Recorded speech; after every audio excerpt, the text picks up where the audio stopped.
Alright, let's go. Today we're talking about stress and how to cope with it. Let's start with the definition. So, what is the stress? Stress is a general response of our organism to internal or external demands that are perceived for our body as threatening, consisting of mobilizing the psychological and physiological resources to be able to face such demands. Stress, therefore, is an adaptive way for increasing and maintaining your performance and health. Let's just say, for instance, you're worried about your work and you're kind of stressed about it, but exactly this stress helps you to be prepared better for the meeting. Or let's just say you're going to a doctor because you're afraid of your health problems, maybe. Or the fear of having an accident will help you to probably moderate the speed, use a seat belt, avoid over talking while you're driving. So it's gonna reduce significantly risk of fatal accident. In general terms, it is assumed that stress is determined between potentially stressful situations that have the potential to provoke stress, although they do not necessarily do so, and relevant personal characteristics, those that in interaction with potentially stressful situations increase the stress. So the presence of very stressful situations, even though they were powerful, not necessarily they will bring you to stress. This means, for example, that when a student's level of general activation increases in response to an important exam, their attention will be more focused on stimuli related to the exam and will ignore those which are not relevant. Their muscle tension will increase and their heart rate is gonna be beating faster. The general activation of the organism is a response involving the central nervous system and the autonomic nervous system. So when you are stressing a little bit, it's good. That means you're alert. However, in other cases, stress causes a depression and a decrease of activation. In most cases, stress leads to an increase of the general activation of the organism. When depression or exhaustion prevail, the effects of which are usually harmful. Let's consider, for example, an employee who perceives that no matter what they do, they cannot handle the stressful situations at work and react with passivity and a lack of motivation.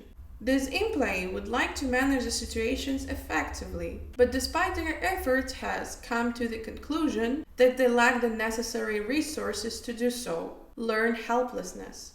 It would be different if this employee, while reacting in the same way with passivity and lack of motivation, had no interest in handling such situations. The symptoms would be similar, but in the first case, there would be an excess of stress, and in the second, a lack of a basic motivation regarding the situation. In the first case, the employee's lack of motivation would be a consequence of their helplessness. And in the second, it would reflect a genuine lack of interest in the situation. Stress is one of the main risk factors in decreasing different health problems and issues, for instance, smoking, hypertension, obesity. Let's just say probably happened to a lot of people when they experiencing some negative emotions, and the way how they could possibly cope with them is just by overeating. They buy something, they buy chocolate cake, maybe not even something sweet, but just amount of food they're consuming for the last time because they're trying to escape from that negative emotions somehow to cope with stress. Somebody will find themselves drinking alcohol or even doing drugs. Moreover, in the cases where stress do not lead to disease directly, it still impairs the normal functioning of the body and causes unpleasant or negative consequences. Decreased work performance, reduced energy levels, worsened mood, difficulty enjoying everyday experiences, increased muscle tension, and etc. Basically, the influence of stress on performance seems to occur through the level of general activation. This level can be placed on a continuum which during wakefulness would range from a state of maximum calm and relaxation, very low activation, to a state of maximum alertness, tension, and excitement, very high activation. Along this continuum, various levels of activation can be found. Let's see how we're managing the level of our stress. To manage activation, each person must learn to identify the symptoms that, in their particular case, indicates its presence. Sweaty hands, feelings of being overwhelmed, general tension, trembling, palpitation, rapid breathing, and etc. And at the same time, they must learn how to quantify their level of activation using subjective 0 to 10 point scales to refer to the different levels along the activation continuum. I'm gonna put here somewhere the scale which you can screenshot and then print it and use it on a daily basis. And then with the time, you're just gonna learn by yourself how to do that in your head without writing something down. Let's consider, for example, a person who works in an office. If they're too relaxed, their attention will be too scattered, making it easy for them to become distracted by anything, instead of focusing properly on the things which they have to do. As a result, they will pay less attention to key details of the task and overlook important aspects, thus performing their job with lower quality.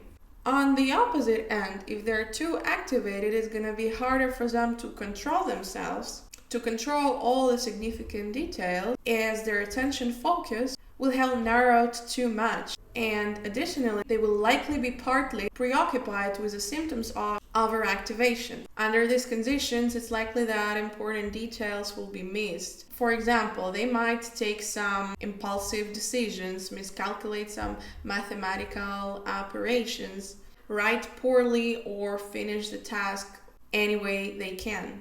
In this case, their performance would be impaired due to uncontrolled excessive activation. That's why we're talking now about optimal level of activation. It's the one in which, in each particular case, promotes the best psychological and physiological functioning, and therefore the maximum performance within each person's real possibilities. Levels of activations that fall below or rise above the optimal level lead to impaired functioning that negatively affects performance. For example, a person who is below their optimal activation level will be too relaxed, even sleepy, and will not be able to perform their full potential. If their activation increases to reach the optimal level, they will be able to perform their best. However, if their activation exceeds the optimal level, too activated, they also won't perform as well as they could. So now we're going to be learning how to track and how to be aware of our best time for performing.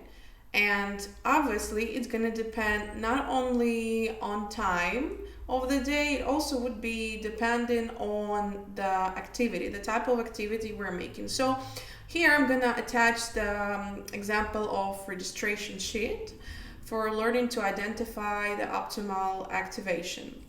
So as you can see, here we have situations related to performance. Let's put here, for instance, you're going to work or you already at work. Symptoms of activation, which probably could be, let's say, a little anxiety which you have. So now activation level, we have to evaluate on that scale which I put before. It can be 2, it can be 3, to what extent you feel that anxiety. Let's just say you feel it at level around 4 or 5. So it's not that it's over too much and it's not few amount. And performance level here is when you're tracking how you perform. So basically you feel a little anxious about going and talking to your boss or something. You're aware of that situation, you're alert, and you find that, well, that level actually was pretty much useful, because otherwise you would be sleepy, you would miss some information, whatever the case may be. Now, let's give another example. Let's just say you are on exam. So the first column, we're writing down exam. Symptoms of activation, you're pretty much nervous. Activation level, you feel like it would be some 9 or even 10. And performance level, performance obviously gonna be most likely the lowest possible, maybe some 1 or 2, because what happens, you're becoming more disorganized, you're so focused on your stress that your brain does not work properly. And obviously, with the time, when you learn how to use this registration sheet, you will understand how to basically put that points from 0 to 10 scale in your head. So you no longer need to write something down or have that paper with you. What you also want to do is you want to compare the results of different activities which you make. For instance, when at your job you evaluated your anxiety at level 5, you then are facing another activity which also probably would be around 5, which is probably the optimal activation for you in that context. And then you compare and you're asking yourself, is that really number 5? Or that anxiety which I'm having, is that really that bad? Is that really that intense? Is that really worse to be 10? Maybe it's a little bit 8. So you can be playing with that and be adjusting that scale. One of the fastest and most efficient ways of managing your stress right away, immediately in the situation. I'm going to tell you the secret, which less likely someone else will tell you, is understanding and asking yourself a question. Is that stressful situation gonna kill me at the end of the day? Is that somehow threatening to my life to death? Yes, we're gonna be going to extremes here, because at the end of the day, a lot of cases we act out of fear. Sometimes it's not really truthful. So if you ask your boss about salary and you're too afraid to do that, you're stressing, it's not gonna kill you. Probably he might say no, he might say yes as well, but that situation is definitely not a life-threatening situation. If you're so afraid to fail that exam or any other thing in your life, you really think you're not gonna have any other chances? The answer is probably no. That's why at the end of the video, what I want to say here, don't be afraid. Do things which you're supposed to do. And if you do everything the way it has to be, everything in your life gonna be the way it has to be.